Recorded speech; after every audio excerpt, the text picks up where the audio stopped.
paralleling pavilions connected by a living room. The garage would connect to the residence's left side through an interior passageway as well. The project proposes gabled roofs, which would extend 3 to 4 feet beyond the building walls. The project proposes 4 skylights, 2 of which would be 3 feet by 22 feet 7 inches, 1 4 foot by 3 feet 9 inches, and another 3 feet by 11 feet 9 inches. Viewed from Golden Gate Avenue, the project proposes a 24-foot tall residence from existing grade. The front elevation includes a series of floor-to-ceiling fixed windows set between stone siding.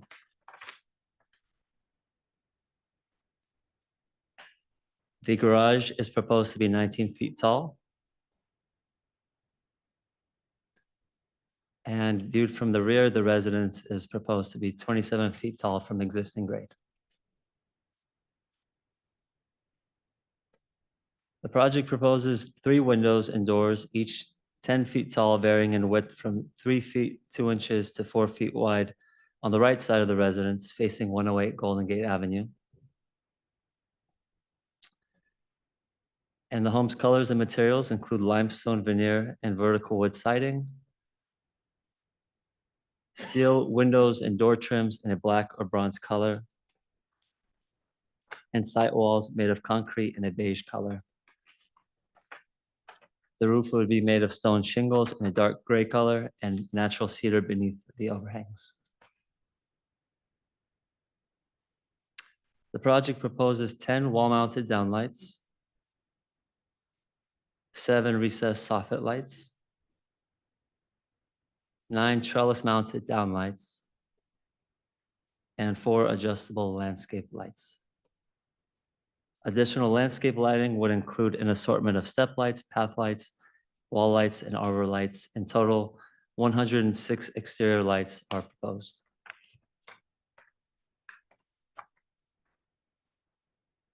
The project proposes to remove 5 trees, including 3 redwoods, 1 cypress, and 1 pine.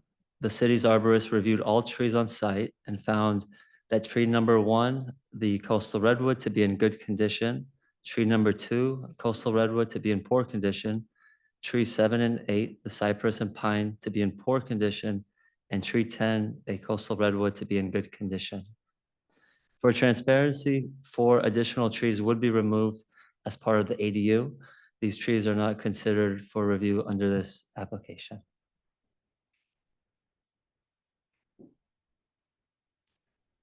The applicant proposes planting 20 trees, including 4 California buckeye, 7 Pacific dogwood, 4 coastal live oaks, 3 western redbud, and 2 Meyer lemons. The Pacific dogwood, western redbud, California buckeye would all be planted in 36-inch boxes, while the coastal live oak would be planted in 48-inch boxes. There will be an assortment of shrubs and perennials as well, including 3 toyon in 36-inch boxes, and the remaining shrubs and perennials will be planted in 1 to 5 gallon pots. In total, there are 29 various species proposed. Staff has received 6 letters in support of the project and 5 letters expressing concerns centered around the removal of healthy redwood and oak trees, the bulk and mass of the roof eaves onto the Golden Gate Avenue, excessive exterior lighting, privacy concerns, and view obstruction of Richardson Bay and Mount Tamalpais. The neighbor at 15 Belvedere Avenue requested that remote parking and shuttle services be implemented during construction. The project is exempt from CEQA. And as detailed in the draft resolution, staff finds that many of the design review findings are satisfied. The project's soft and earth tone colors minimize the structure's appearance. The exposed gable roofs and overhangs and glass windows break up the building's massing. The proposed height is in character for the large lot, and given its location and window placement, does not appear to create privacy concerns onto adjacent neighbors. The planning Staff recommends the planning commission adopt the resolutions granting design review and demolition and recommend city council approval of the revocable license. Thank you, and we're both happy to answer any questions. Thank you. Are there any questions for staff? Maybe just Yeah, ask please. one. Sammy, when obviously this, a little part of the back corner nicks into the 10-foot setback on the side. And no variance is needed for that incidental encroachment, but what's the, just as a relative newbie still, and I can get away with this, what's the, what's kind of the test there as to whether that would need a variance or not? Is it, I noticed you referenced the average of the setback is met, and that's the rationale given for not needing a variance for that little. I can jump in here quickly. It's a policy in our administrative policy manual that spells out how to calculate that sort of distance and average. I'm just pulling it up here. Unless you have it up, Sammy. Yeah, it's measured by. The average depth of the setback is at least equal to the required setback. And then the second finding is that the setback is never less than 70% of the required setback. The average over what? The entire, whatever we're calling that site. That entire length of that setback, yeah. That's it for me. Okay, Alex? I have one question. In the urban forestry tree assessment we received yesterday, I think, Appendix B refers to undesirable trees. I won't read the whole thing, but by reason of their tall height, rapid growth, dense foliage, certain types of trees deemed undesirable by the city. I assume that's Belvedere, including blue gum, eucalyptus, and coast redwood. Are you familiar with that citation? Is it something that came from Belvedere?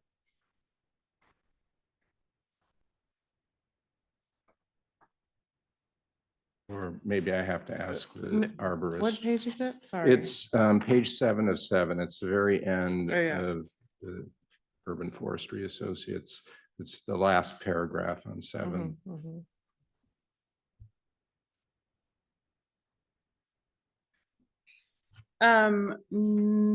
I don't know. I mean, again, I defer back to this administrative policy manual where we spell out sort of Belvedere's, oaks, buckeyes, redwoods, and madrones are important features of the city's landscape. So then it's sort of, we go into, and that's as far as we get in terms of spelling out species, is in the general sort of purpose of that administrative policy manual policy. So there's nothing in writing specifically about coast redwoods? Except that a redwood is an important feature of the city's landscape. Okay. So not that it's the opposite of what this is saying. Okay. All right. Thank you. So I have a couple of questions, just clarification. So this design has attic space and it does not count towards the square footage. And the reason it does not count is because it does not have finished floor in this instance. It doesn't have finished floor and it doesn't have an interior ceiling height of 6 feet. So in order for something to count as floor area, it has to have a finished floor, a ceiling, and have an interior height of 6 feet or more. Okay, I guess we'll get to that when we talk to the applicant, because on the drawings that I'm seeing, the interior attic heights are still at 9 feet. So Can we also just, for the benefit of the commission, just clarify the ceiling heights and a double height ceiling and why that's important, and what constitutes just a regular height, and then when does it become double height? Yeah, sure. So our definition of floor area includes an area that has a finished floor surrounded by post columns or walls with a ceiling that is 6 feet from that floor or greater. Additionally, if there's an interior height of 15 feet from the floor to the ceiling, it's counted as twice the floor area. In excess of 15 feet. 15 or more, yeah, excuse me, yes. So if it's at 15, it counts as double. 15 it does, yeah, I'm pretty sure. Let me go back and look. at Okay, the- I think that should be clarified too, Okay. because there are 15-foot ceilings here. And if that's the case, then the square footage needs to be looked at closely. Okay, those were my questions. I'm sorry, I can clarify right now. 15 feet or greater is counted as double. So if they have a 15-foot ceiling, it counts as double height. They'd have to be under 15 feet.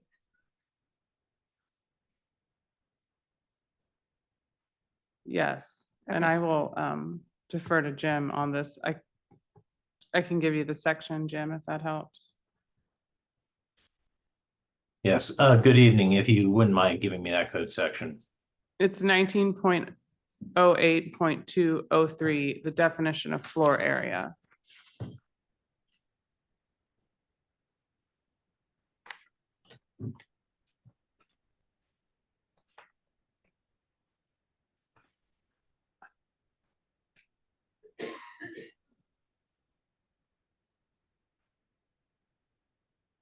And we're looking at the floor area gross. Yes. It's capital letter B.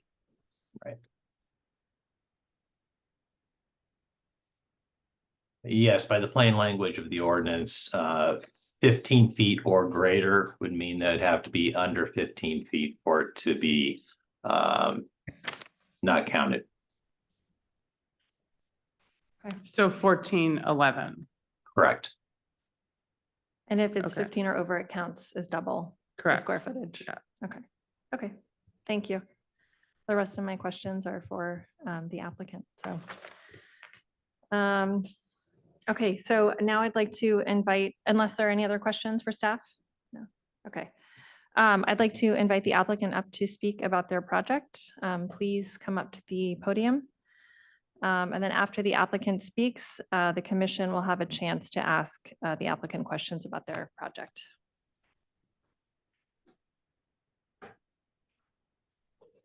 Hi, my name is Jonna Coates, and I'm here with my husband, Richard Gorman. Along with our development team here. Sorry, John, I'm just going to stop you. Is there a mic on? Just want to make sure so people on Zoom can hear you. Oh, there we go, okay. Jonna Coates, Richard Garman, our development group, who are working on this plan for our new home at 104 Golden Gate.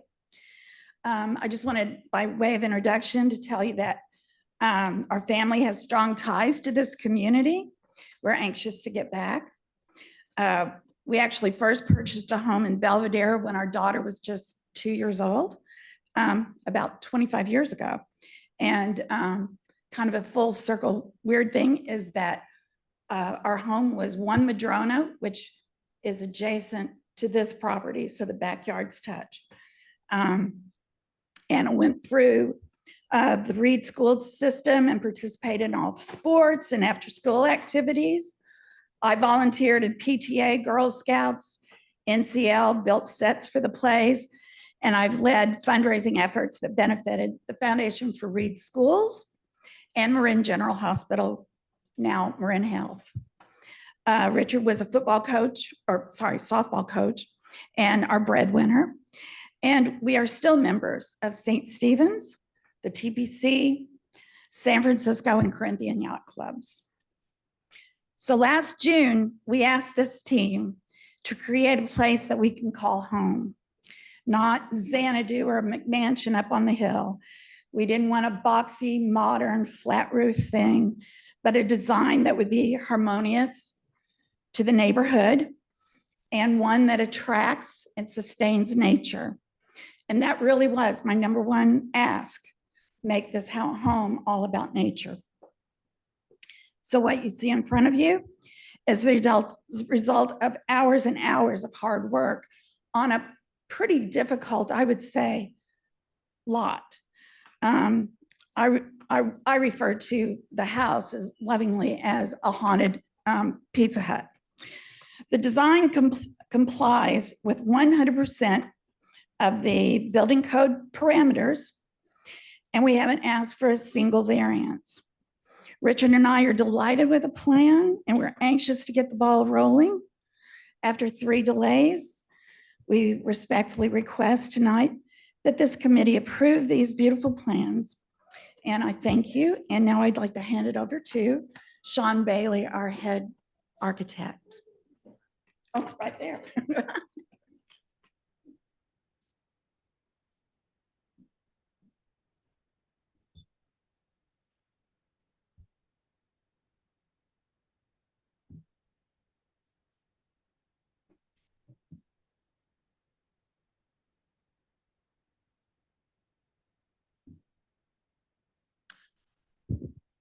All right, thank you. I'm Sean Bailey, the project architect. I want to thank Sammy and Rebecca for all the hours and hard work they put in to get us to this point, and thank our design team and wonderful clients for a really exciting opportunity and a beautiful site. And we're going to be quick on time here, so I want to start off by talking a little bit about some of the concepts and the brief that we had from our clients. They came into it, as Jonna mentioned, they cared a lot about the natural site. So site responsive design was always sort of a driver. And some of the architectural influence was, I think they really wanted something that would feel timeless and fit in today, but also not look out of place in decades. So that has to do with some of the simple forms and the materiality we chose. And as Jonna mentioned, indoor-outdoor living in connection to nature was huge. So the whole house has been centered around a courtyard. And then we also had a mandate of sustainable and enduring architecture as well. Sammy did a great job covering the basics of the site. And I think everybody knows what a beautiful pocket of the world it is. So this site was particularly interesting because it is right on the ridge line of the island. And so it has views in both directions. This is the existing house, obviously. The property itself is a fairly unique shape. So the setbacks, and there were some site parameters that were a little bit challenging. It drops from 159 down to 126. So it does have some topography to deal with. And this is just typical site analysis we do, showing the views and sun patterns. So existing house, I think everybody was able to make it to the site. This is worth showing just because our design ended up being placed in a very similar spot on the site after we did a ton of site analysis to kind of figure out what made sense. Demo plan here. I know that the trees are going to be something we discuss at length tonight, but it shows the 4 there that are where the ADU is. And this is our proposed site plan here.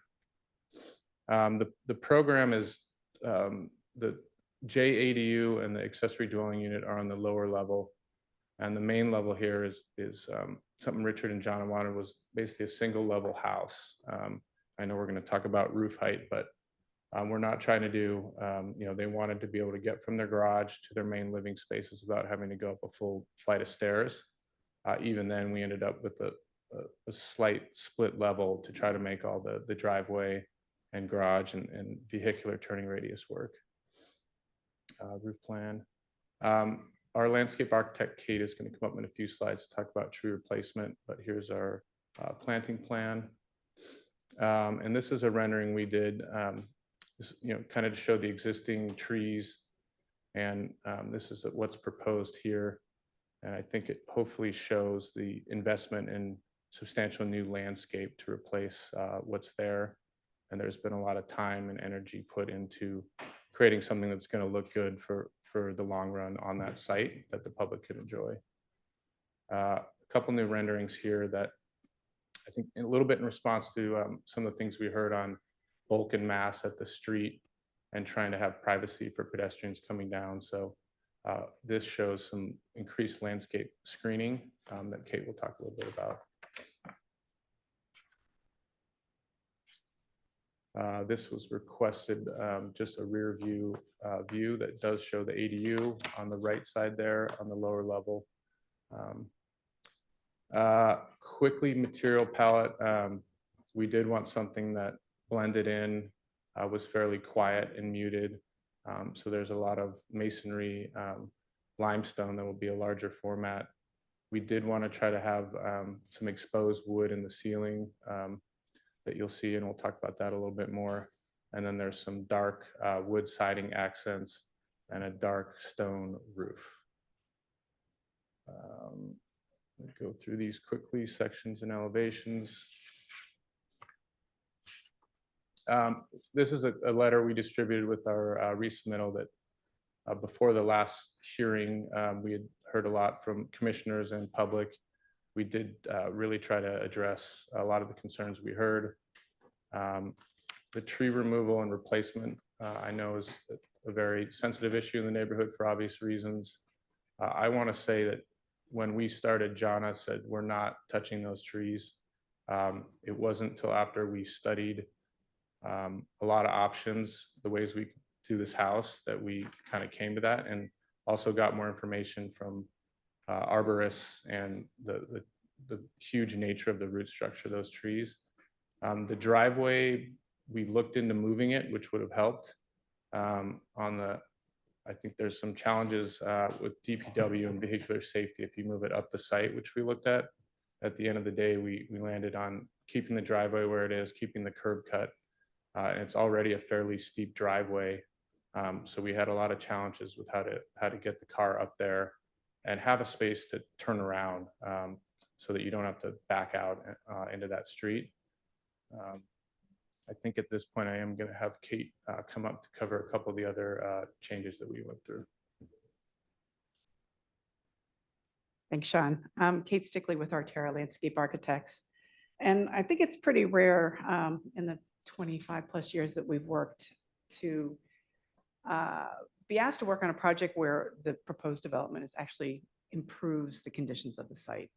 This is one of those. We took a look at the existing conditions with the trees, the man-made grading that happened when the original house, existing house was built, the trees that went in that are on compromised slopes because of steepness, and took a look at how the trees and the grading could be viewed that would support the mission of the project, which was create a cozy, livable home and develop a really robust native landscape. Right now, we have a situation where we have a number of trees that are in marginal health. The indigenous trees, the coast live oaks, are remaining, and all the other cypress, pine, and redwoods that were planted or in poor health were recommended to come out. And when we develop a landscape on any project, the trees are the first thing that guide the plant palette. So in order to do a native landscape, our replacement trees that we are proposing are all California natives. They provide habitat, they're drought tolerant, they are well adapted to this particular coastal situation. The redwoods that are up top there, they're great when they're in a canyon. They don't like wind. They are not, these are not indigenous to the site. And so we felt that what we were proposing was going to be a vast improvement to basically an existing landscape that's on the site now that lacks diversity and support of wildlife. All right, Sean, help me. Is it just this here? Yep. So what you see here is our tree replacement plan showing the redwoods that we're proposing to come out. The redwoods have an extensive root zone, and in order to do the grading and the home the proposed home, we were going to be impacting these trees in a way that wouldn't ensure their survival. So we thought, why subject the new owners to health and safety issues as well as the neighborhood for trees that might fall down? Let's go ahead and create a robust landscape in its place. I was going to add one thing here, if I may. I think it's fair to say even replacing the current driveway in its position with sort of up to seismic code new foundations is going to be extremely damaging to those root systems. So I think this diagram shows that it's just a very deep root structure. So we were kind of battling that. This quickly, how much time do we have? Make sure. You want to show me that? You're already over, so it's up Okay, I'm gonna to try to the go through. chair. This quickly is, at the beginning of the project, we looked at digging the garage down. We looked at a whole bunch of options. And all of that was extremely challenging with the tree root structure. And so I just want this to show that there was a ton of effort into trying to work around these. Kate hit this, tree replacement. Exterior lighting, we heard some concerns about the amount of that. Hopefully this was covered but we removed 28 lights and changed the direction of a number of them to try to respond to that, make some concessions. Street frontage, we increased planning there. The sections on the right hopefully show for pedestrians on the street with the screening were proposed. There will be privacy for both Richard and Jonna and pedestrians at the street, which I think everybody shares that wish. Commissioner Johnson, I think you brought up potentially adding a fence or wall in the front yard, and that's something we'd be happy to do as well. That's the 6-foot height. And we have a slide on that we could look at if that's something worth discussing.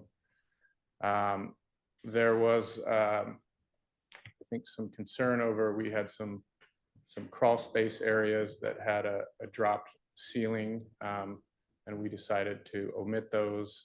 It would be a typical crawl space. You can see the purple line showed natural grade where the existing house sits, which actually dipped down where the current garage was. So some of that logic was trying to match sort of existing site conditions without moving too much earthwork. Cut fill, since we reduced the crawl spaces and we had a little bit of a miscalculation, our civil on typical height, we now have a very reasonable cut fill that's 266 yards cut, so we're not off hauling too much. These might come up with questions, but there was a couple covered porch areas where we made modifications so that they're no longer counted towards FAR. I believe we're in compliance. Similar thing with skylights, getting them under the 15-foot height.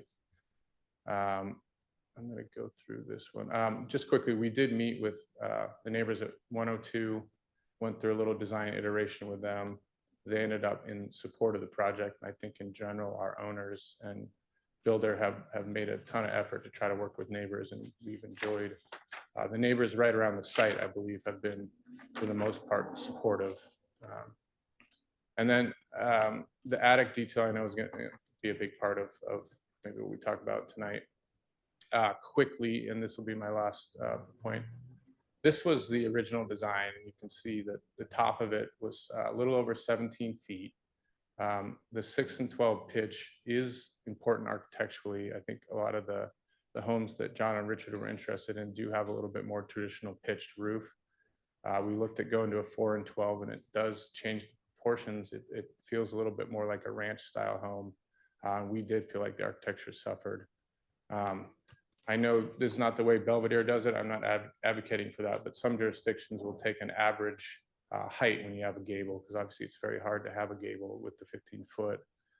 In this case, our average height was 13.6 for what was proposed. We looked at pushing the whole thing down, keeping the 6 and 12, because these are fairly wide gable forms, which is, again, sort of part of the architecture, that the simple forms, you end up with a plate height under is 6'9", so it just becomes very hard to make that work when you drop it down. So we landed at this situation here. There is an extreme amount of work in mechanical, fire sprinkling, plumbing, electrical. It's just really for us not uncommon to have these drop ceiling conditions. And I think any builder would back up how important these have gotten with all the infrastructure in these homes.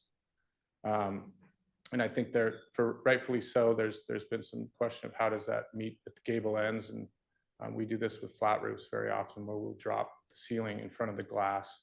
It wraps up. You have a chance to put recessed blinds up there, and you still have a plenum to run all of your utilities. So maybe a little atypical on a gable, but a detail we're actually excited about, and I think could meet everything. And then lastly, I think Commissioner Johnson, you were alluding to this. The pink area shown here are back of house spaces. We didn't want to have a super high ceiling in these simply because it's proportion wise not necessary. But everywhere else has that reduced ceiling, not the flat ceiling. It's just these areas. And so if there's any concern about that, we're happy to talk about it, but I just want to be clear, we're not trying to make these 9-foot attics, except for small back of house rooms, where I think it's very typical to have a drop ceiling. Yeah, and with that, thank you very much for hearing us tonight. We look forward to fielding questions. Thank you. Sorry, one last thing there. We do have our arborist here if there are questions that he can address. Great, thank you. Are there any questions for the applicant to help clarify the project? Actually, the arborist, is that you, Mr. Moritz? Yeah. The arborist, can I ask a couple questions? Yeah, can I just clarify one thing? To Commissioner Seidel's question earlier, I actually did do a little more digging during these presentations, and in section 8.28.080, we do have this undesirable trees. Section 8 is sort of referenced is a section of the code that we use when a tree is blocking a pre-existing view for a neighbor above it. So we do spell out that these are undesirable trees in that section of the code. Just for clarification. In terms of the view? In terms of view obstruction, yes, and sort of it spells out a whole way to sort of go through mediation or arbitration. But it is in there as sort of talks about how to resolve these issues, and then it spells out undesirable trees should a tree be removed and then replaced with a species. Does it list out which replacement trees are preferred? No. Okay. Okay. So my question has to do is, I mean, I think it's easy to see when you're up on the site that the trees that are along the driveway up high are not recent, but certainly probably got put in or volunteered or what have you when the grading was done to build up for the driveway. But what about the, I'm thinking about the tree in the far back, I guess it's number 10. Yes, in that southeast corner. Yeah. Can you please come to the microphone? Thank you.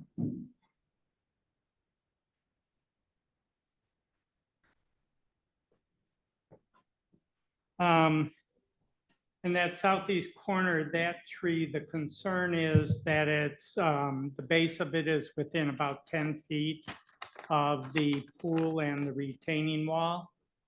And the concern was that it might make that tree unstable.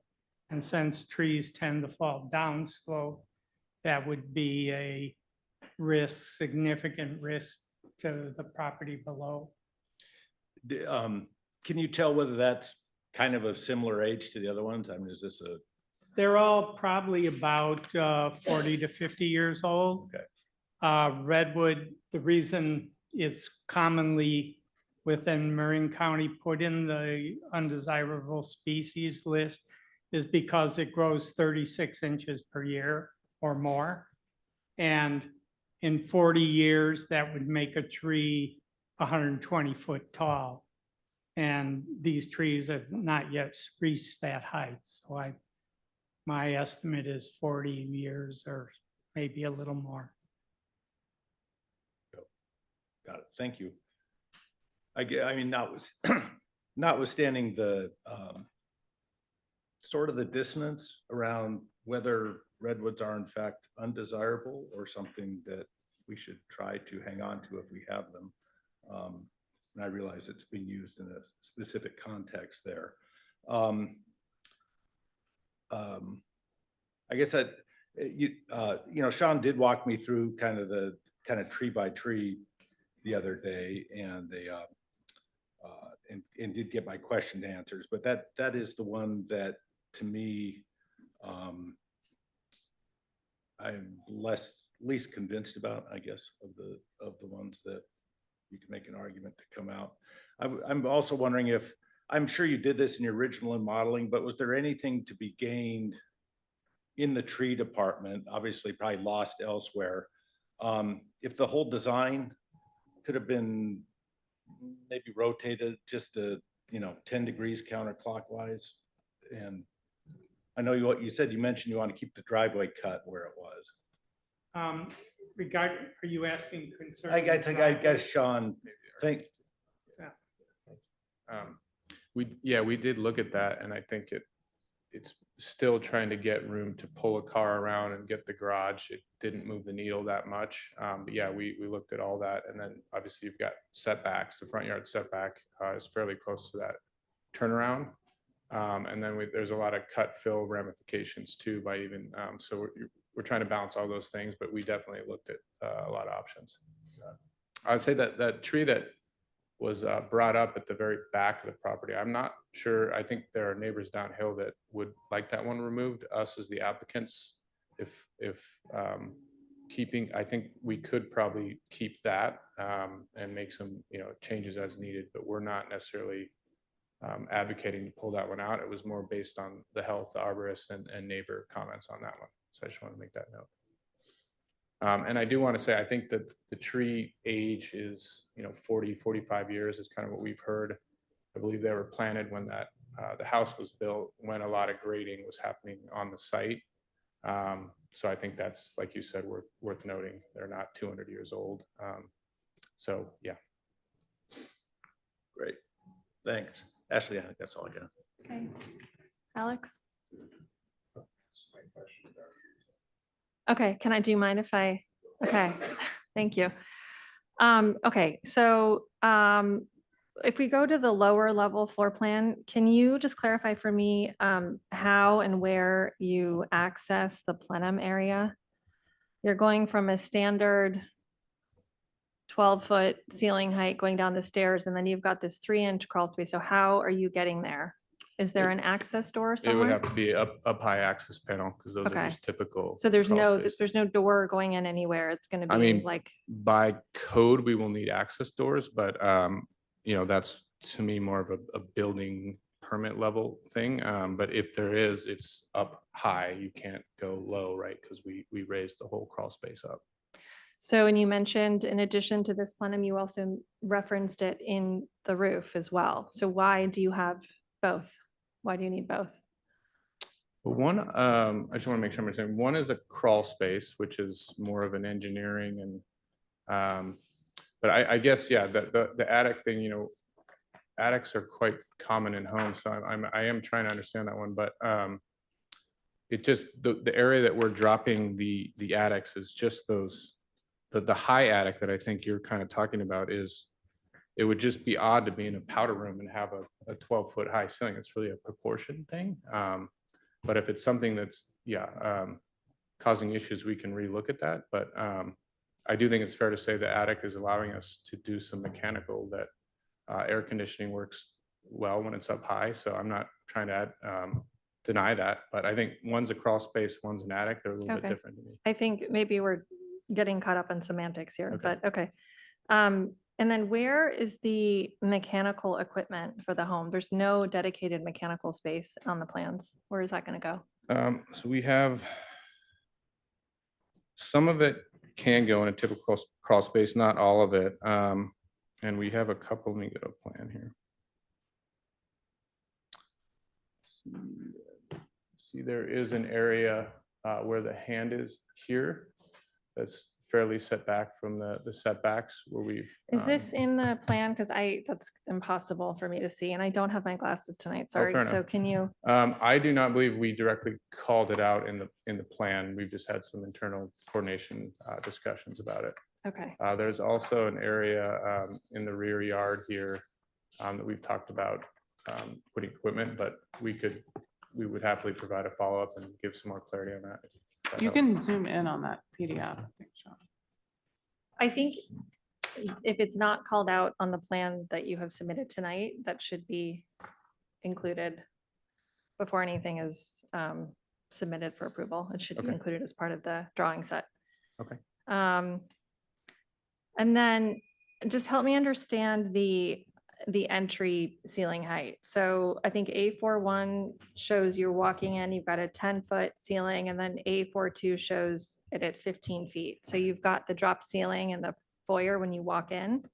We do, yeah, and hopefully maybe this clears it up. And if there was any inconsistencies in the sections, and that was an honest error, but so we looked at where we would drop this 10-foot flat ceiling, and these red areas are where we're proposing to do that. So you do walk in, and so that's a lower ceiling, and then you get kind of architecturally, it's a little more interesting, I think, when you have that lower ceiling and then you walk into the main living spaces, and it's the higher exposed beam ceiling. Okay. Okay.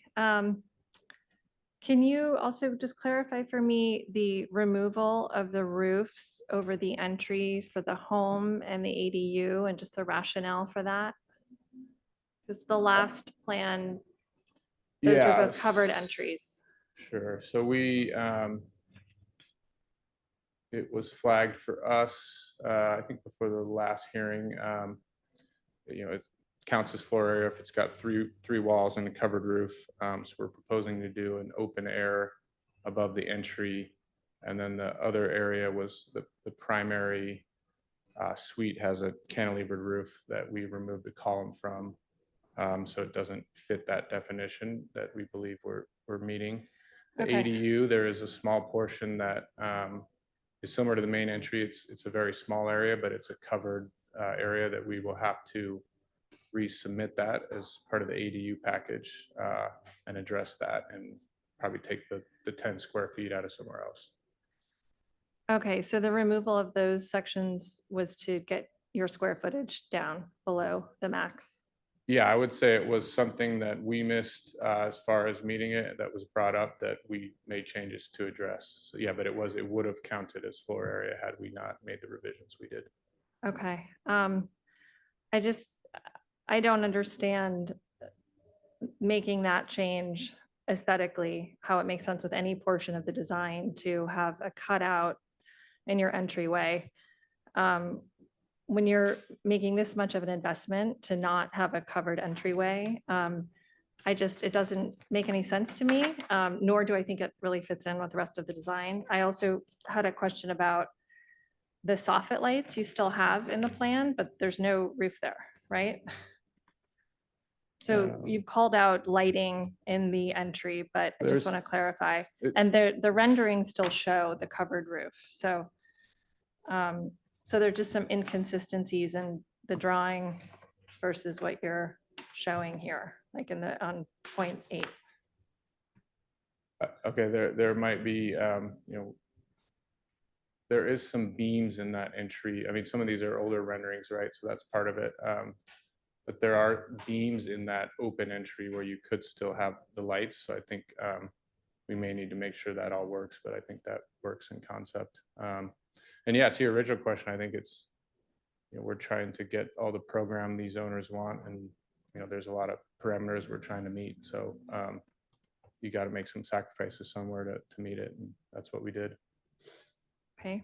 Can you clarify the height of the gym office, the ceiling height there? Yeah.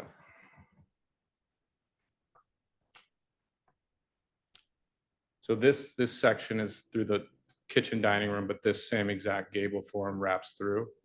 And so this is the proposed, it would be, you know, you brought up the 15 feet, that's the very top of this gable. From there, it goes down. So it would be 15 feet and then it would go down to 10 within that space. I know it was brought up, one of our sections wasn't showing that accurately and we cleaned that up. Okay, so Yeah. and just to clarify, it has to be below 15. Yeah, and I think I'm glad you brought that up. If this 15 needs to be 1411 to do this detail, that's totally fine. That's not an issue at all. Okay.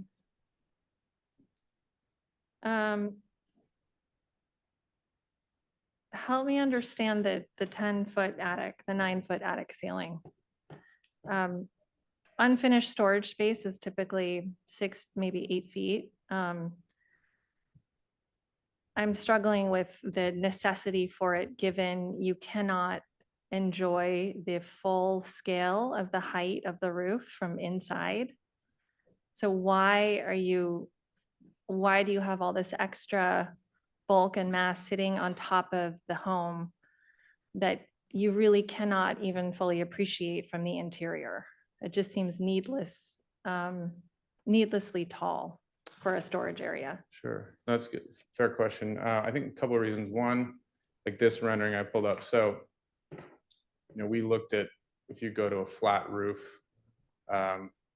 there's something about, the purity of this form, this gable form wrapping through, and it's about these 3 gable forms with the sort of courtyard and interstitial landscape spaces. So to drop this to a flat roof, I think you lose some of the elegance of the architecture. B, like I said, nobody's trying to hide. We would certainly do some mechanical ducting and fire sprinkler, all those sort of infrastructural things up there. And then I think C is just, hopefully, again, it's not that much space. I'll go back to this. It's not, all of the main living spaces have the higher 15-foot ceiling. It's just this entry and sort of back of house spaces. So it's not maybe as much of this form that maybe the drawings led you to believe. So yeah, those are the reasons. Okay. Thank you, it's helpful. On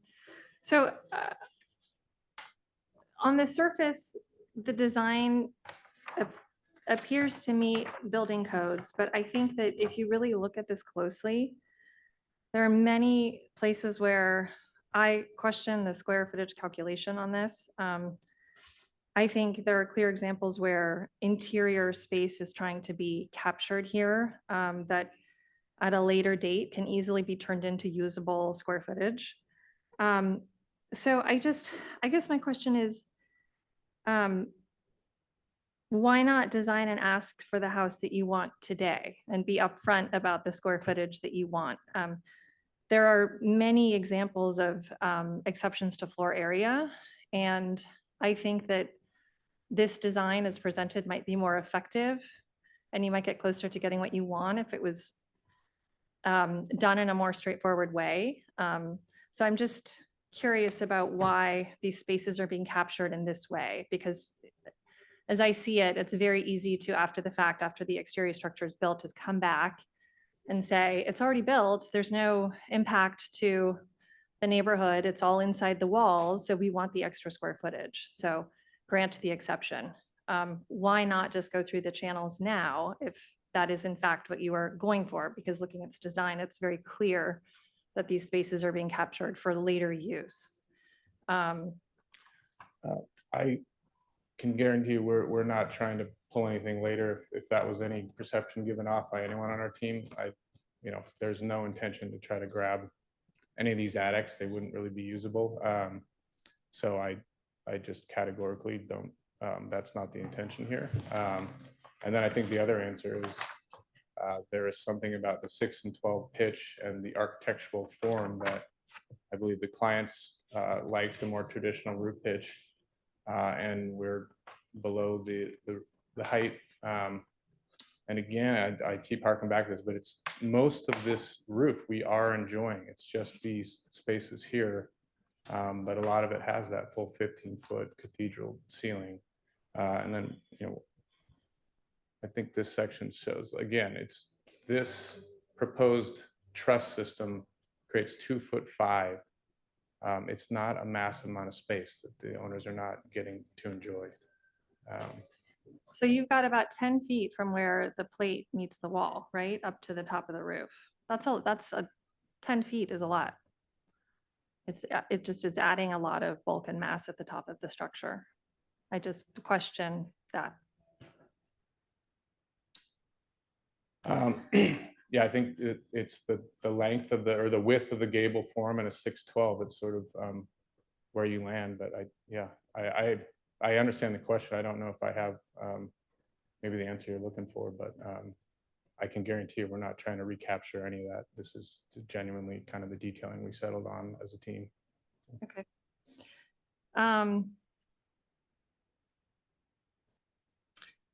A neighbor, I think, submitted a letter, and I just wanted to follow up on that question because I think it's a good one. It's just construction management plan, parking. This is a really tough part of the island, and I just want to make sure that that is included as part of your construction management plan. Yeah. So I think there was a request to have people bust in. Yeah, I possible, did see that, and I or shuttled in. know Jeff is here, and if we need to speak to it, we can. I think we fully understand. Jeff's built in this area a ton, and I think has a good track record with neighbors. But yeah, I know the construction nuisance parking issues are extremely serious and needs to be addressed. Okay, I'm going to take a pause on my questions, and now Alex and Don, if you have anything else you'd like to ask. I wanted to follow up on something Ashley asked just to make sure I understand. And I know this is a work in progress. It's evolving, but could you go back to the renderings of the entry? I think there's a couple of them.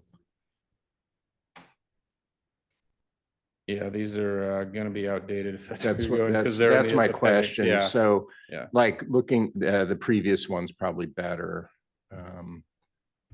Yeah. Yeah. So what looks like a solid roof there over the recessed area going into the entry is not going to be a solid roof. Is that Yeah. correct? It's going to be open to above. Okay. Is there any covering at the door? I guess the It has a- the it has eave a- above is about 4 feet deep. Yeah, I think it has a 4-foot. So coverage they're in front like of you're the door. standing at the door, you're Yeah. somewhat protected. And Yeah. was there another place where you made a similar change?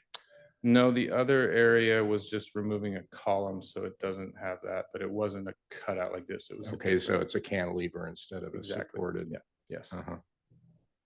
But Okay. yeah, we're happy to get these updated. This was in the appendix and just for record, but you're right. We should make sure it's consistent. Have any other questions?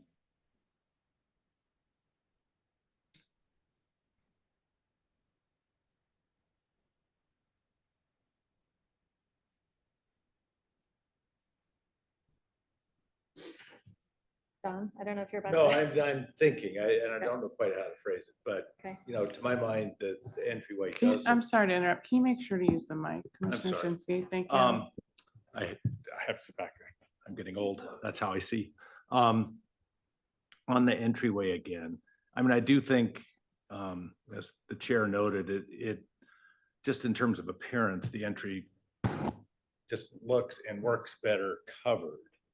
And I'm trying to work through, given that if you can't find that square footage somewhere else, what would be the downside except for, another month to or so to come back and ask for a variance just to cover that extra square footage? That's a fair question. I mean, I think, again, it does have a 4-foot cover above it, so it's not nothing. I think we've, it's just, we've been canceled twice and these things happen. And, this is a long process. Every month is just sort of adding up. So there is a sense of just trying to get this move forward. So I think that's the biggest part of it. But yeah, if it was something, it's not a massive amount of square feet. So you're right. Maybe there's some other massaging that could happen, but I think this, after studying it, this is where our group and our client landed on that we'll stand behind.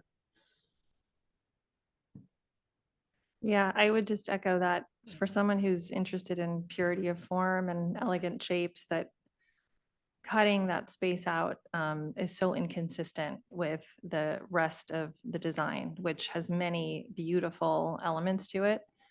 I would encourage you to just think about where and how you're reducing the square footage, and if that's even necessary, if it's worth really going through the proper channels with an exception to floor area so that you can maintain what is a lovely design by all intents and purposes. So That's fair. just think about it. Yeah. Appreciate that.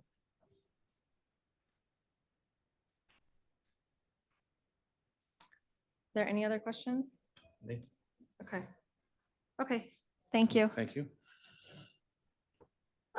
Okay, so we will now open public comment. Are there any comments from members of the, if there are any comments from members of the public, this can help inform commissioners' conversation and deliberation later in the meeting. Are there any questions or comments from members of the public?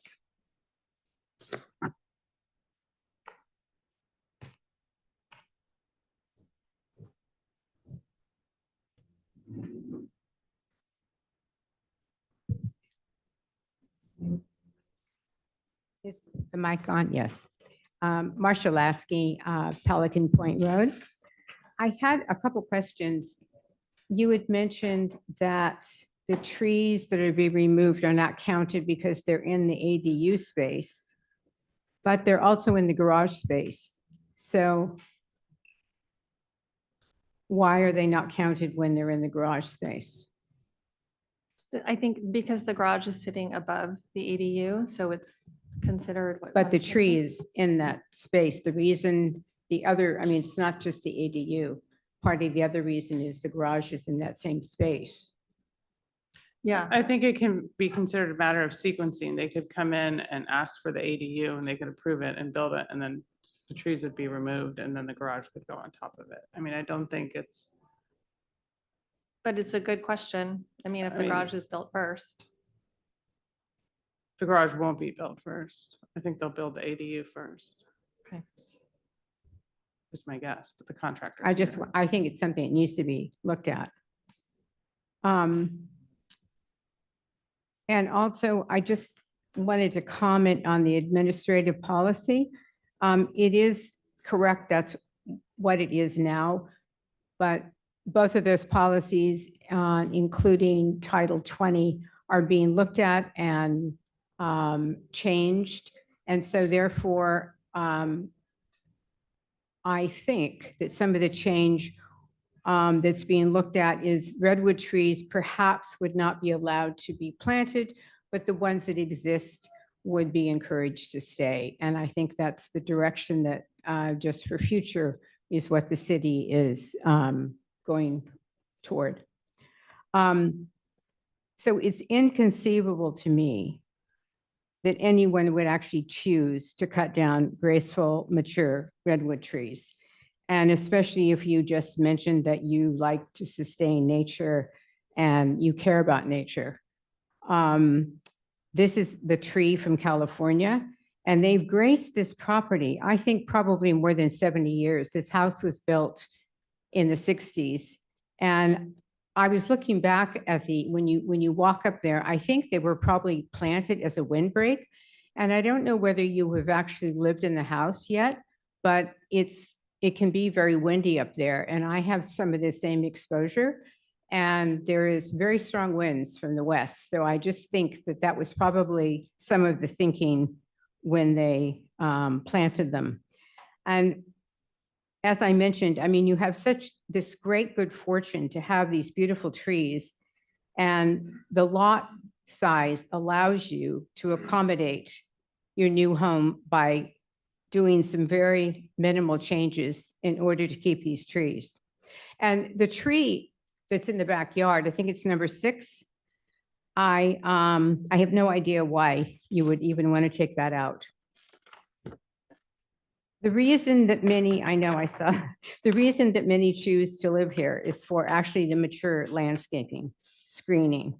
And it's really hard to understand that before you're living here, that you would consider doing that. The location of the oversized garage and the ADU can easily be altered and moved closer to the house. And the cut and fill from the ADU and also the pool, I would think could be moved and added to expand the footprint in front of the garage to make the turnout a larger space. And I also wanted to comment, some of the cracks in the driveway, I think are just because it's on a hillside. And after 60 or 70 years, it's just, there's movement in the soil. And I think if the trees were not where they are, it would be worse because they're actually holding up the driveway. The trees support the hill and the driveway. And as you know, they absorb more carbon than any other tree, and when they're cut down, they release it all. So I hope that as future new residents of Belvedere, you will consider your neighbor's request for some of this. Thank you. Thank you.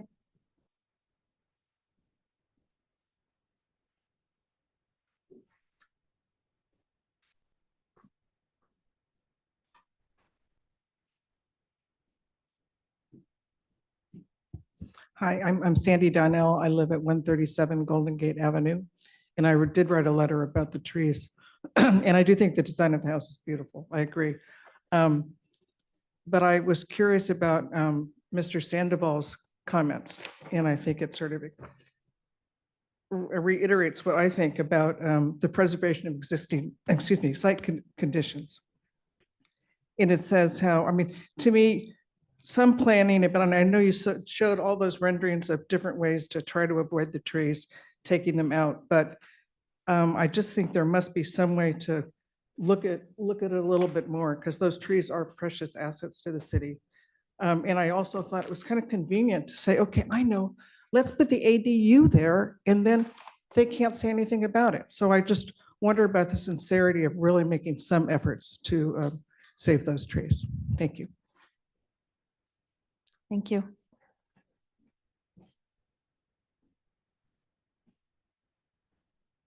Nana Hart, 26 Eucalyptus Road. I want to first agree with everything former Planning Commissioner Lasky said about the design and so on.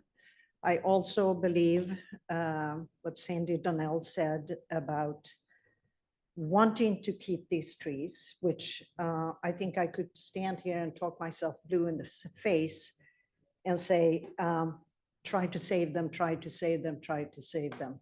But if you don't want to, you can come with all kinds of reasons, ideas why you can't. But if you really would like to save those, you do not need a big car court to turn around.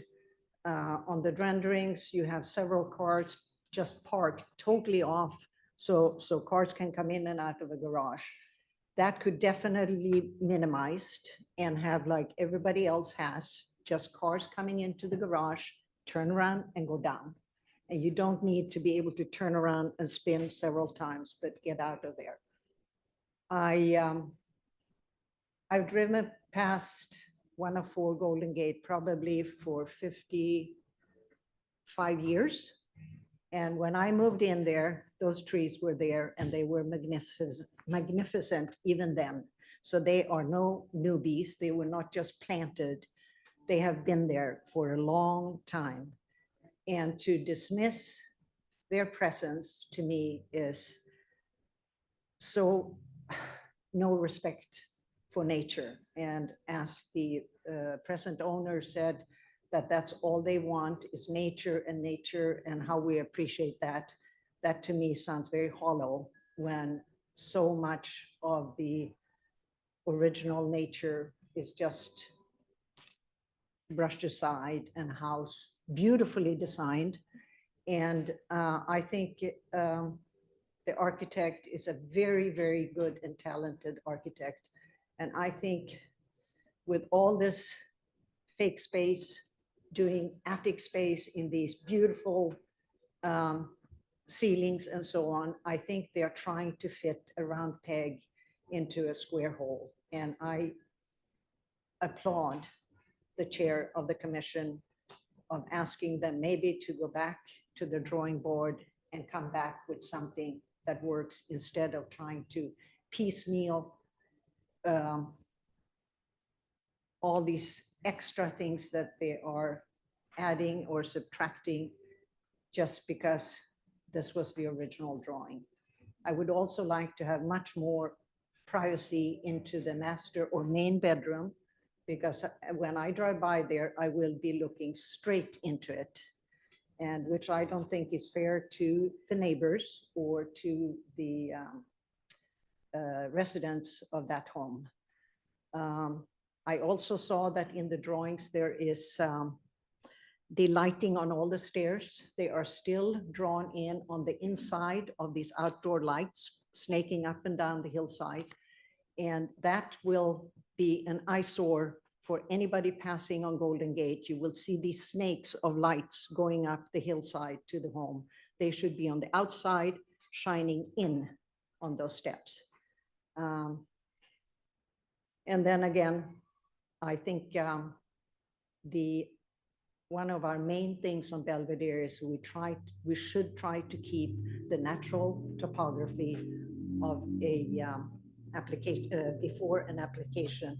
And I feel like there is so much work on the backside that has totally changed the whole knoll that is sitting there now by trying to accommodate a big pool and the spa and all these different terraces where sitting areas are located. And I think that's all I had to say as a former planning commissioner. Thank you. Thank you.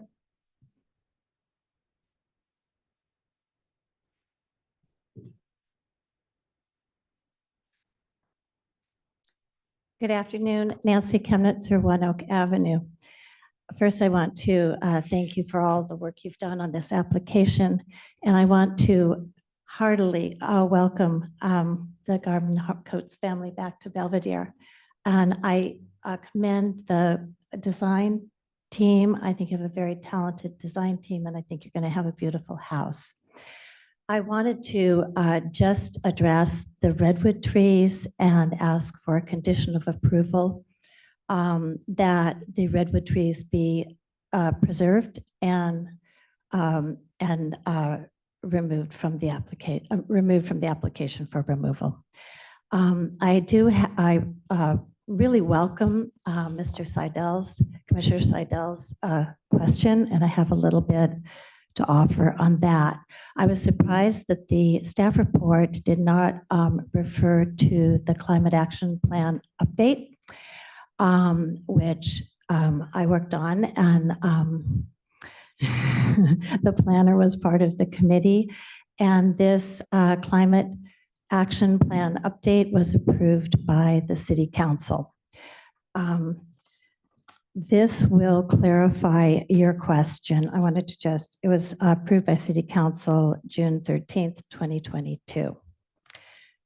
The Climate Action Plan update and the public discussions that went into that, and the discussions of staff and council, members of the community, debated the issue of redwood trees and decided that now, by the way, the Climate Action Plan update is part of our general plan. It's a statutory part of our general plan. Section SA-1 states urban forest increase carbon. The suggested action was to increase carbon sequestration and improve air quality and natural cooling through increasing the tree cover in Belvedere. Preserving Belvedere's vegetation is an essential adaptation to climate change, even as we balance these assets against the desire to protect view corridors, both public and private. 3 of those sections, which are now part of our governing documents, state section C, continue to regulate and minimize removal of large heritage trees. D, require that the site planning, construction, and maintenance of new development preserve existing healthy trees and native vegetation on the site to the maximum extent feasible. And K is remove redwood trees from the city's list of undesirable trees due to their extremely high sequestration rate. So this document has been approved by the City Council and is in the process of Belvedere's long-term attempts to conform the APM to our code. But generally, when applications are reviewed, the climate action plan as well as the general plan are considered to be governing documents. So I think where the confusion comes is that, as Commissioner Lasky pointed out, former Commissioner Lasky pointed out that, and staff pointed out that the undesirability aspect has been in very limited circumstances, but the overall policy of Belvedere is to protect these trees. The reason this was decided in this way was, in fact, in conformity with the policies that the applicant has mentioned to preserve the nature of Belvedere. When I went up to look at this application last month, I saw hawks in the tree. I believe there's a hawk nest. There was a parent hawk feeding something in the tree, coming and going. And we've lived here for about 40 years. And when we moved in, those trees were already mature. A couple of years ago, when there were bald eagle sightings in Belvedere, these trees were specifically called out by neighbors walking through the city to be a site where the eagles actually landed. So, I mean, that's anecdotal, but we have history in Belvedere of the nature that we so desire to maintain,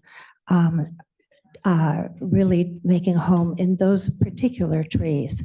The arborist reports, at least some of them, there have been several, said that the trees were in good condition. And I think that we need to have a condition of approval. Otherwise, in my mind, approving the house, which I think is a beautiful design. One last point, I think that you have a very, very talented design team. And I, based on what I read and what I have seen tonight, I have confidence this design team can solve this problem. Thank you and welcome back to Belvedere. Thank you. Are there any other comments from members of the public in the room? Is there anyone on Zoom? I don't see any hands raised on Zoom. Okay, thank you. Okay, so we will now close the public comment and I will bring it back to the commission for discussion. I do, just before we get into deliberations, of whether or not you can make the findings or not, I do think that a lot has been discussed tonight that warrants just a little bit more conversation.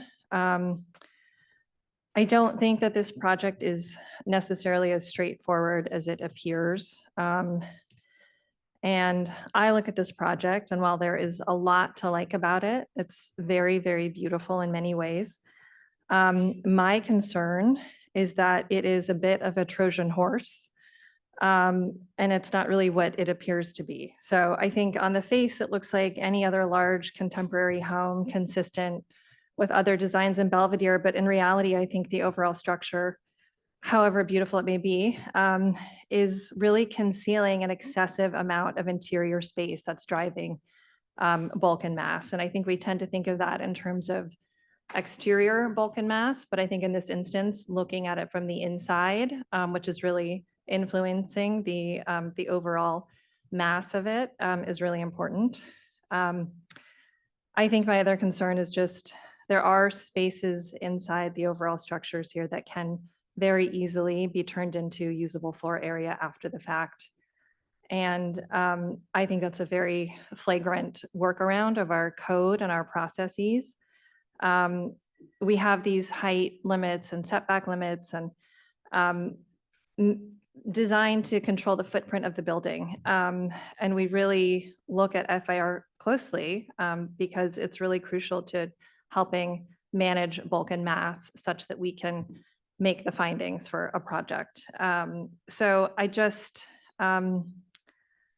I think it warrants more discussion. I also certainly don't want to give the trees short shrift because I think they're really important, but I think they're kind of two separate things that we're talking about. So I just want to put that out there and just have a conversation before we get into findings. Can I just interrupt for 1 second? Sorry, Chair Johnson. I think typically after the public comment, an applicant would get a 5-minute rebuttal. Rebuttal, okay. Yeah, so if we could allow that, Sure, that would be sure. helpful. Thank you. Sure. Yeah, please. Thank you. I have a couple things I think are worth mentioning. One, the ADU and the tree policy, we didn't even know about that till way after we submitted, so there was nothing malicious there. So I just want to point that out. We had no idea about that. And then, yeah, since the crawl space or attic thing has been brought up again, I guess one thing I would stress is there's a really qualified building department. We'll do building submittal, which goes back to planning for compliance check. There's a lot of ways to ensure that we're not trying to slip something by here. And I do just want to push back, and there is no intention to try to grab more floor area here. To me, there's crawl spaces, which is, I don't know how you make a room out of that, and then just these small area of attic. So I really just can't stress enough that we're not trying to pull anything here. And respectfully, I just disagree with that assessment. And I take my job too seriously to try stuff like that. So those are the two things I wanted to go on record saying. I don't know if the design team has anything else they'd like to add. I am Richard Garman, co-owner with my spouse, Jana. I actually kind of somewhat take offense to that, that we would do something unpermitted or future, permitted. We want a structure that has gables, not a flat box modern, that's so typical these days to conform to height limitations. So we want something that had more of a classic, look and feel to it. The house has ample room for us in its current format. We simply want the look and feel, of the gabled structure. And I think in fairness, we're in very specifically and with great effort inside all building parameters of the code. We specifically did not come back for a variance. Sure, would I love to have that covered front porch? You bet. But unless you're going to assure me I come back in 30 days, I get that. We're going to stick with what we have. If you said tonight, come back in 30 days and you can have the covered porch, we assure you of that. And that's the only issue, great. But I don't think that's what I'm going to hear. So I think, I guess for completeness, I would also go on record to say that we believe both the Housing Accountability Act, certainly SB 9, SB 450 are applicable here, and certainly supersede local ordinances. They are state statutes. It's not how we come to the project. We came to the project, working in good faith with, both the planning staff, which we appreciate their work here. They have been very helpful, as well as comments we've had from commission and others, neighbors. So trying to be in conformity with that, but we're also ready to get going. We're burning very good and valuable time as we come into a wet winter. So I guess those would be my comments, but and together with Sean, the structure supposed is going to be the structure that's going to be there for 20 or more years.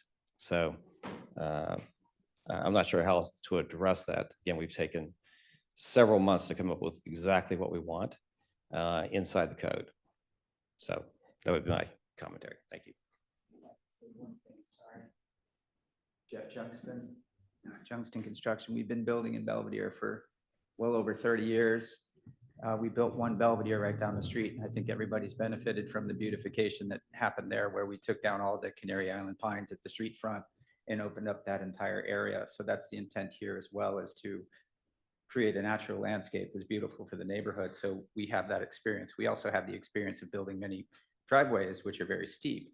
This particular driveway is asphalt. That's why it's cracking under the pressure of the roots and under the age of it. If we were to replace that driveway, it will have to be concrete. If it's concrete, we will have to dig down at least 20 to 24 inches to remove and replace a substrate that will kill the trees.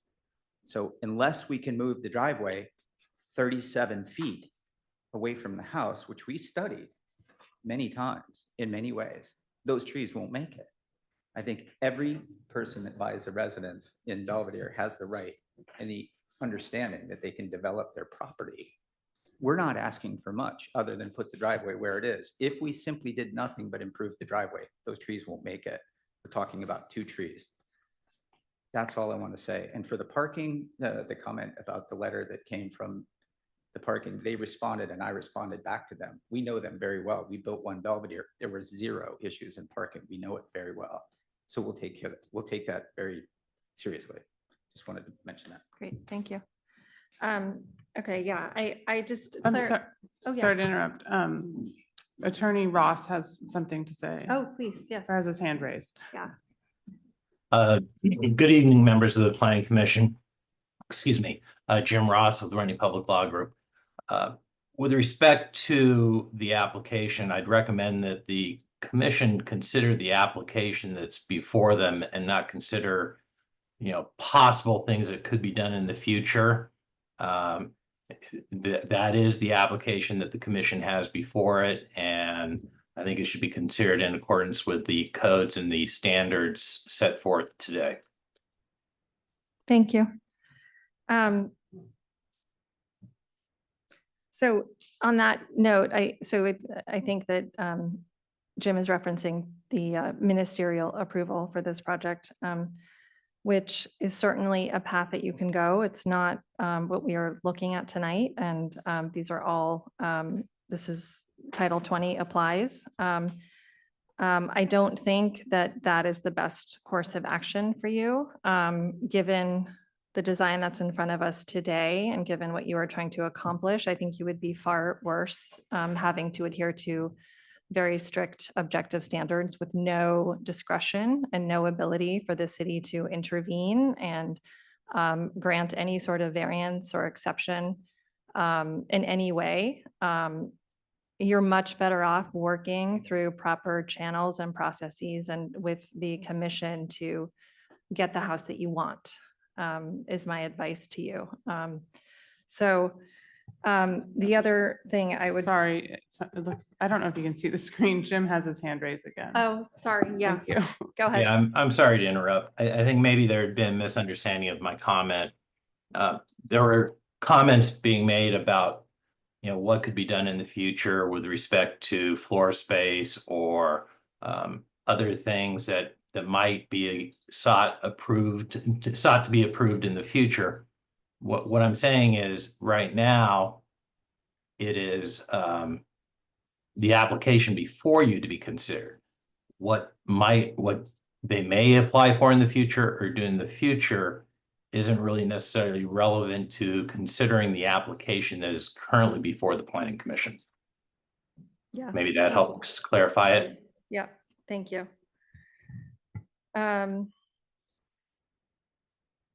I would also just add one more thing. I think that you can still achieve a very stunning, beautiful design that sacrifices very, very little and lower the pitch of the roof, lower the height of the overall building. And it really sacrifices very little. So I just wanted to add that.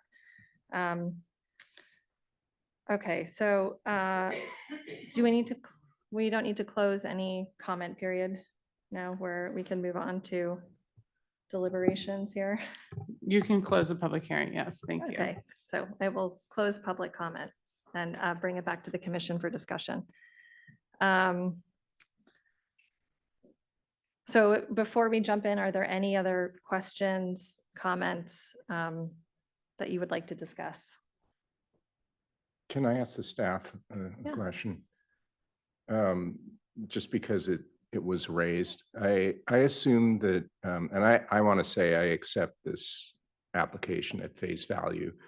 And I believe it's a safe assumption that the areas are correctly calculated. And the reason I'm just asking for clarification is because I don't know how attics are, or if they're calculated here. So there is some attic area over the lower rooms, kind of toward the center of the house. And are they not counted or counted? I just want assurance that you're confident that this has all been calculated correctly. Yeah, we are confident that we take the plans at face value, sort of minus the renderings, right? Renderings are sort of a world of, room for error, right? Yeah. In terms of attic space, if there is no, it goes back to that definition of gross floor area, and any area that has a floor or a ceiling that is 6 feet or greater is counted as floor area.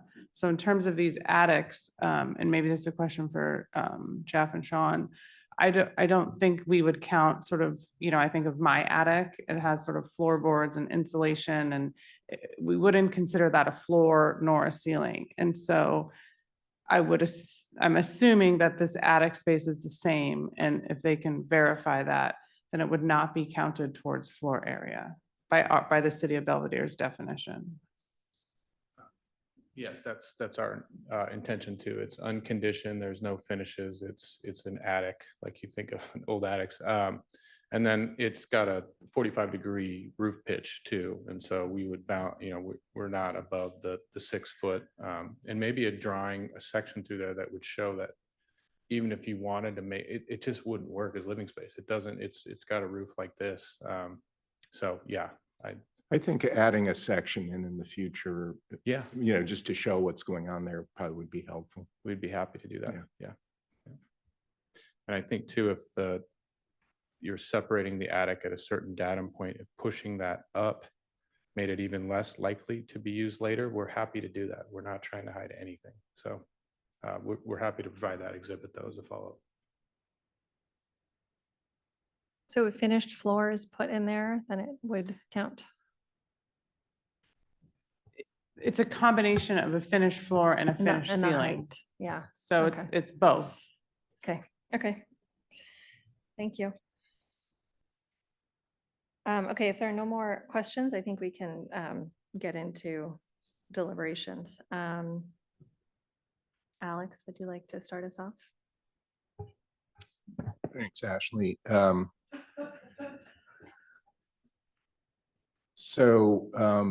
First of all,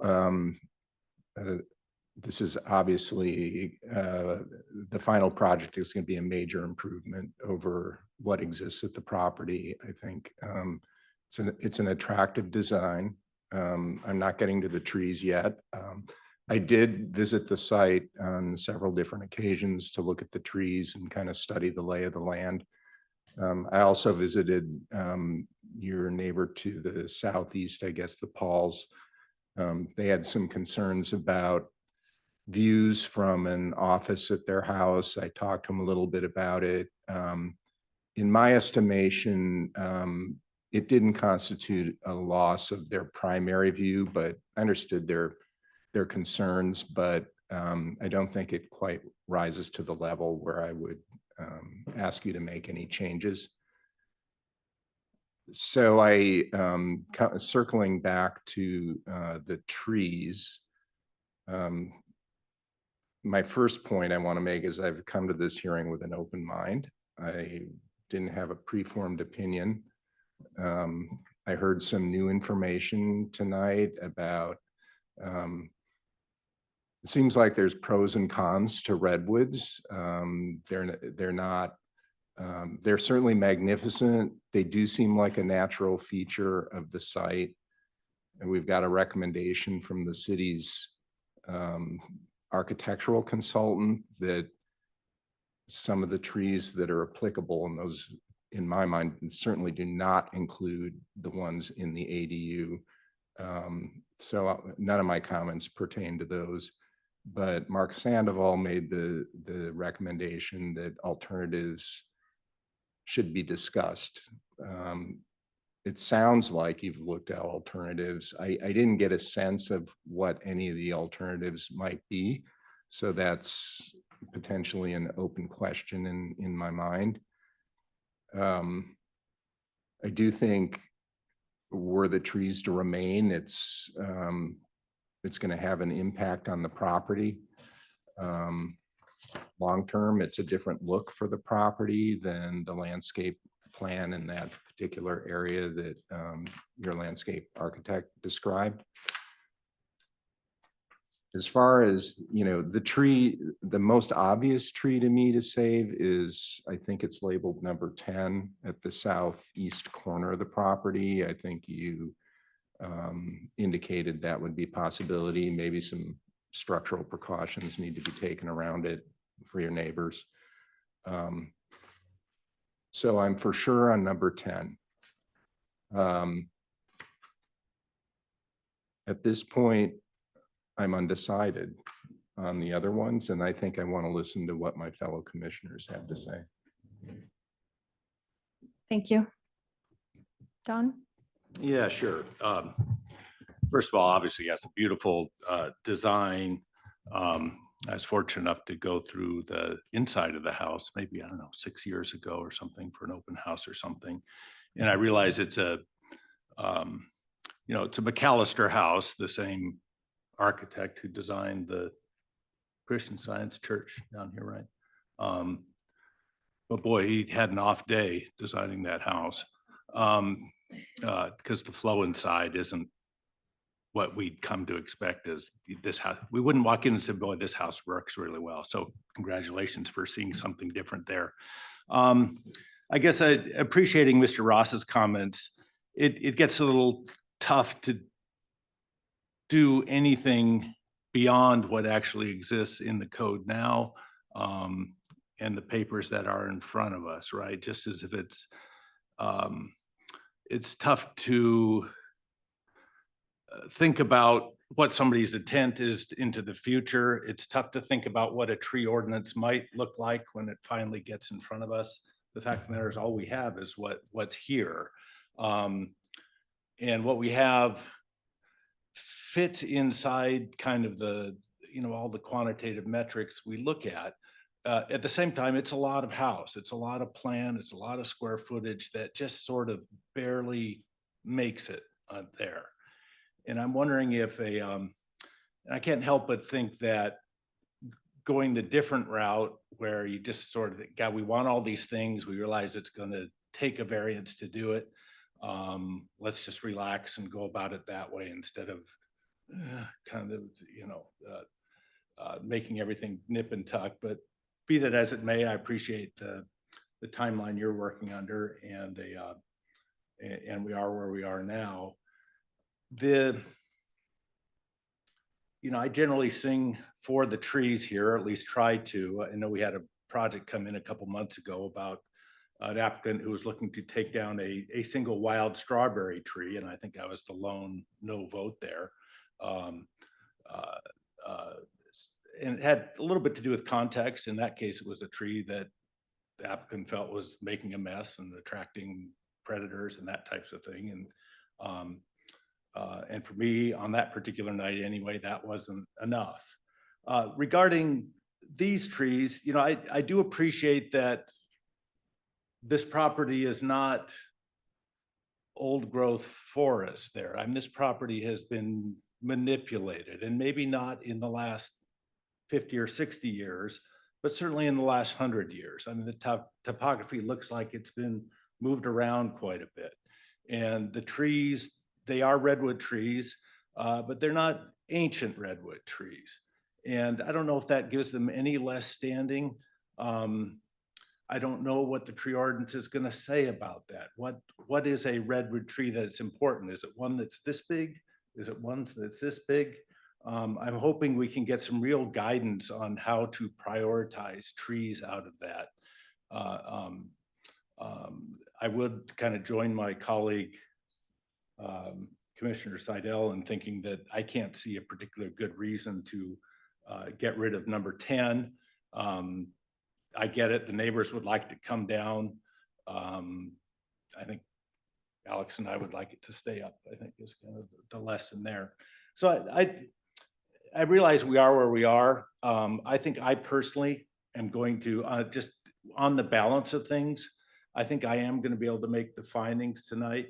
There are some aspects of it that make me a little uncomfortable. It won't be the first decision I walked away from here being a little bit uncomfortable. But I think I am going to be able to make the findings. Thank you. Okay, there's a lot to get through here. So there is a lot to like about this design. Sean, you're clearly very talented, and a lot of this meets our design review criteria pretty effortlessly, I would say. I think you've really accomplished something beautiful with the indoor-outdoor flow. I think your view corridors, strategically placed glass, it's all very stunning. I think the materials are very elegant and understated, and they certainly fit in well with the environment in the neighborhood. As I've already mentioned tonight, my concerns are largely around the overall size of the project. While it technically conforms to height and setback limits, it still manages to feel like an out-of-scale project for the neighborhood. And it's really not in the spirit of our code. It's pushing the envelope in every sense of the word.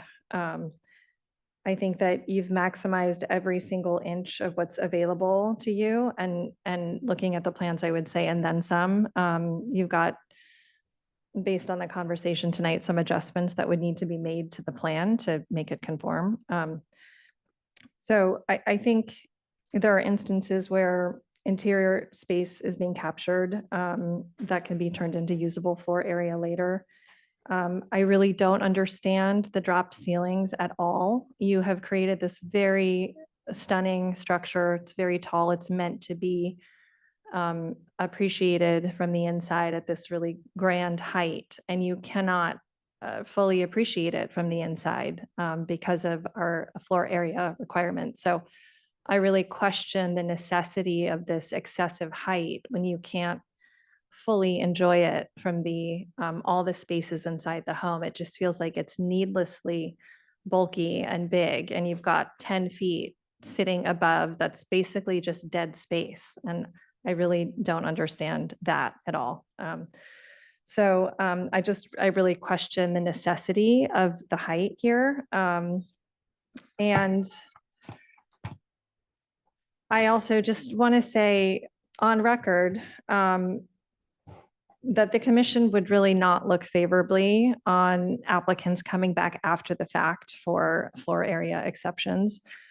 I would really encourage you to present a plan that is clearly indicating what you want. And if it's over the 4850 that you're allotted, there are plenty of circumstances where exceptions to floor area have been granted. I would just encourage you to really think about that, because I just do not buy that you are going to cut out a section of a roof, and which is an otherwise stunning, elegant, beautiful form, just to conform to that part of the code. I think it would be a huge mistake. Aesthetically, I don't buy that you would have people coming up to the house and standing out in the rain. It just makes no sense to me. So I would really just look at that carefully. And if you there, like I said, plenty of instances where we've looked at a site and the extra square footage really makes a lot of sense. And so the exceptions are granted. Many examples of that. And I think that we would be much more amenable and open to working with an applicant who is representing the home that they want very clearly in a straightforward way. I think that the home would be just a much stronger project if it were reduced in the size and scale. Or alternatively, like I said, if you choose to go for a bigger home, just come back with a revised plan and ask for an exception to floor area.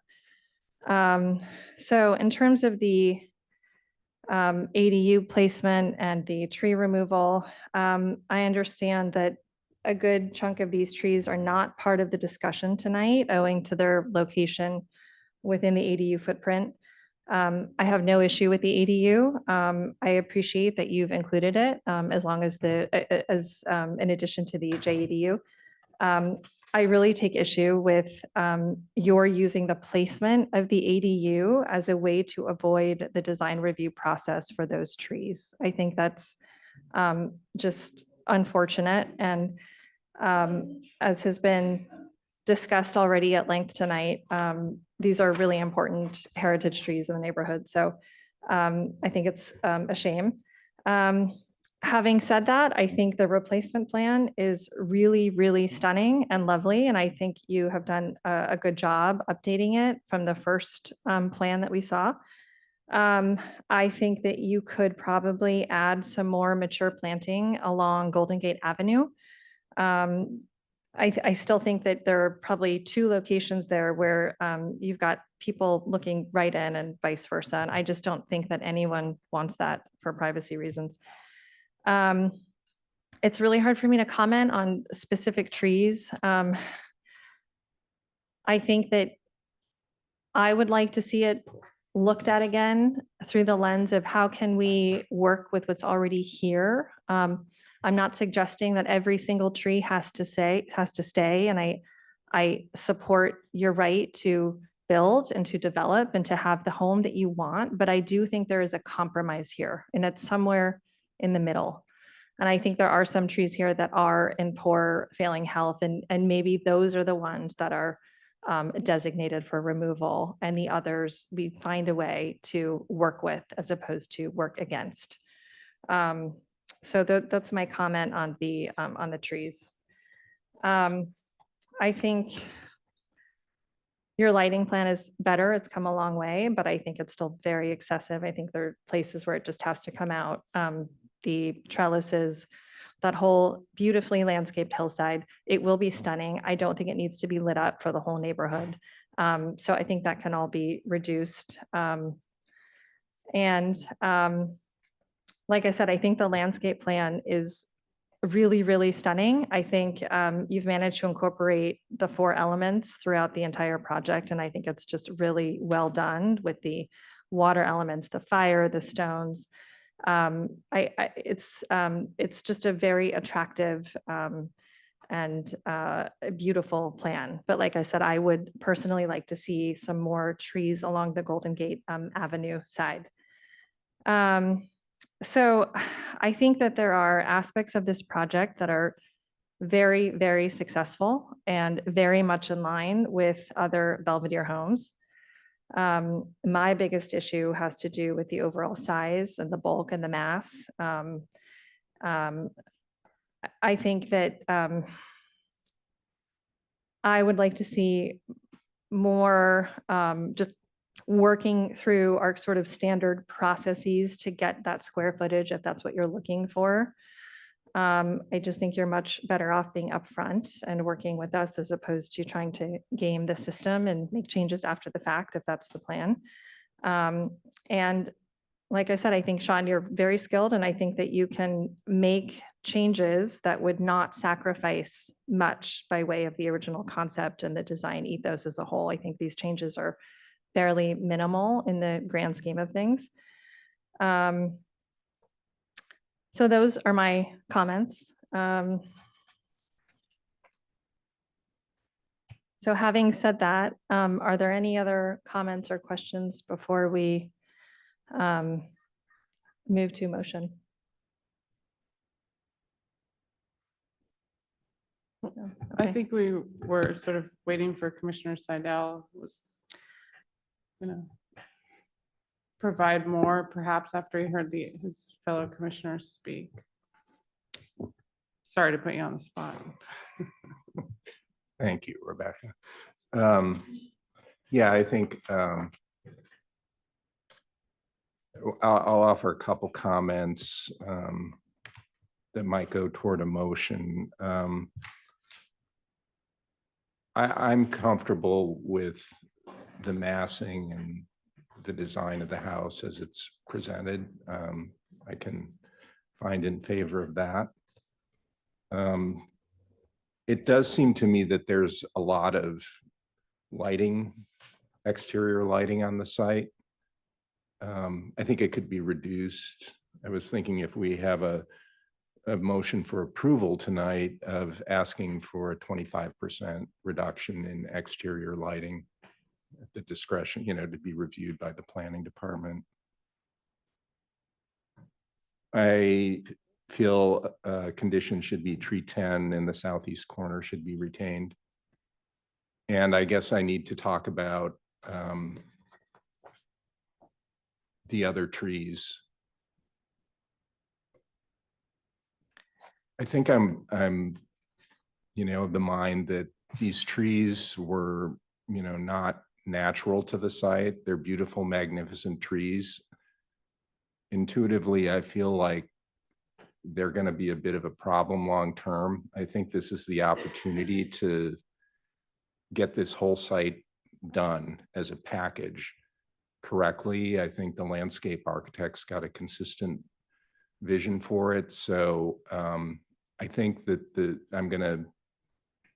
from my standpoint, I'm just going to ask for tree 10 to be retained, but I think I would like to ask for several more trees to be added to the site plan for additional carbon sequestration, because that is on our radar screen now. So again, that would be subject to, review by the staff.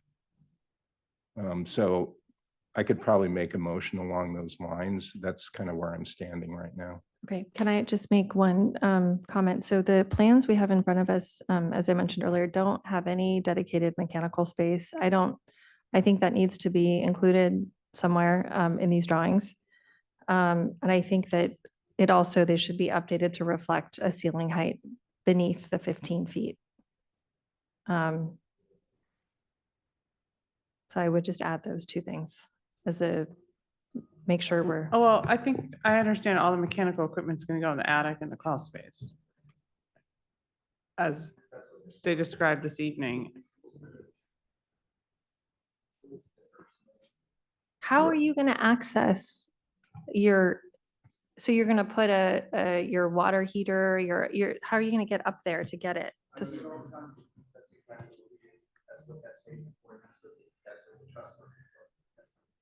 How are you going to get up there? I'm to sorry, can you service go to all the of this? microphone so people on Zoom can hear you? Thank you.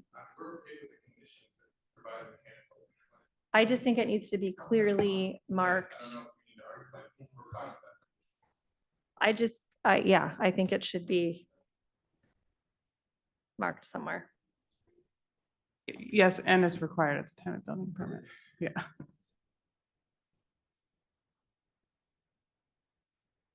I think important to design review and planning commission, though, is that ceiling height is lower to 1411, right? I think that should definitely be added as a condition of approval, if that's the way you're going with all I the just design think, review. I'm resolutions. not going that way. I'm Right. just saying that you cannot approve a set of plans as they are right now. They have to be updated to reflect what is allowed, which is, it has to be below 15 feet. Correct. Yeah.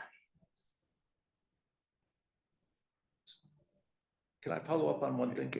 Yeah, can I just clarify that? It's Yeah, go ahead. typically we condition it, plan submitted for a building permit shall show a ceiling height with 14.9. Sorry, 14.11. Thank you. Right, I don't think Okay. typically we don't ask for another set Okay, at a that's design fine. review phase, However, right? it's done. Okay, from okay, I a- just wanted to make sure. From a process standpoint, it's fine. I just, Okay, thank you. yeah. Sean, you had mentioned early on, conversations you had with one of the commissioners about some sort of fence or screening up front. Did we circle back to that? Did I miss that?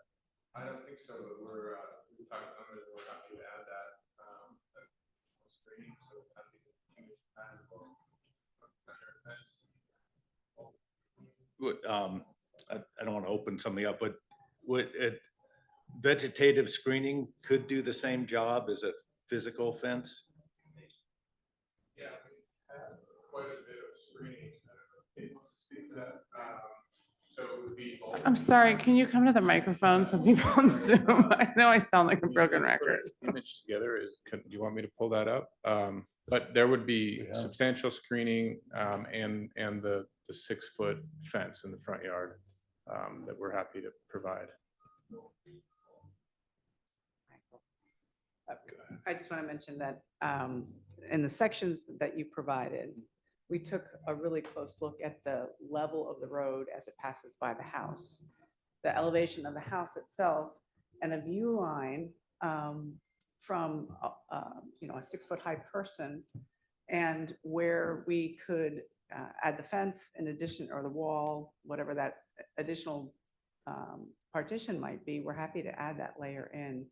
But the view angle from being down on the road, going up and looking up to the house, we've got plant material and this proposed fence that would intercept that view from anybody that's down, and would also prevent the views from inside the house from seeing the surface of the asphalt. So it's a pretty easy, you can see in the section in the bottom right with both the 6-foot high fence and the plant material that we're proposing, you can see the size of the humans on the roadway there.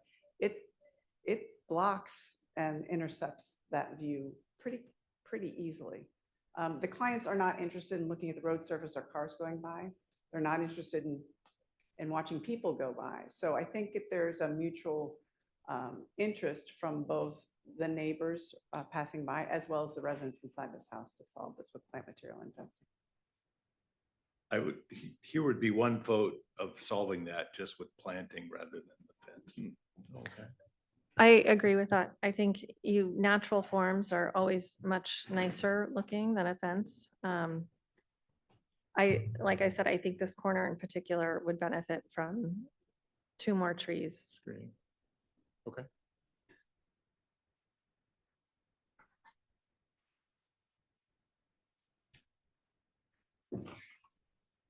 Okay, so are we back to a motion? Can I get a motion, please?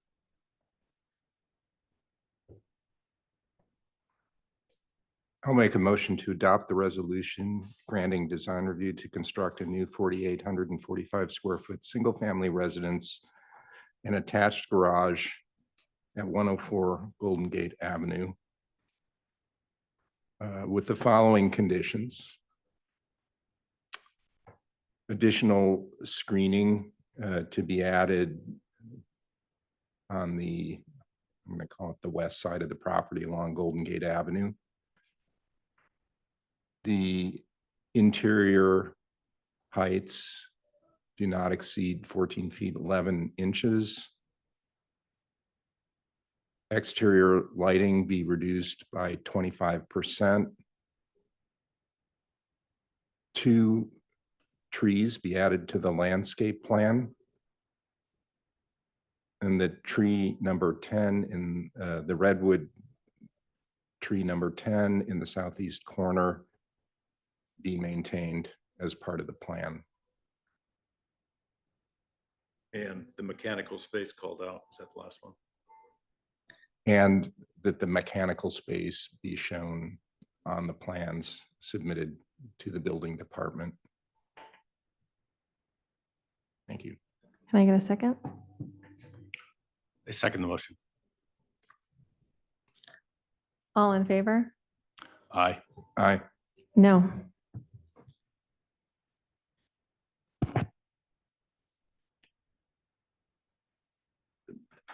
Can I You get want to another move the rest motion? of them? You Yeah. you wanna Oh, move the yeah, rest of sorry. them out? Yeah, I've got to keep going. Thank you. Adopt a resolution granting demolition permit to demolish the existing 3,910 square foot single-family residence at 104 Golden Gate Avenue. Second. all in favor? I No. recommend to City Council approval of a revocable license for improvements located in the public street right-of-way at 104 Golden Gate Avenue. Second. All in favor? Aye. No. Okay, well, congratulations to the applicant. Thank you for your time tonight. I now adjourn the meeting.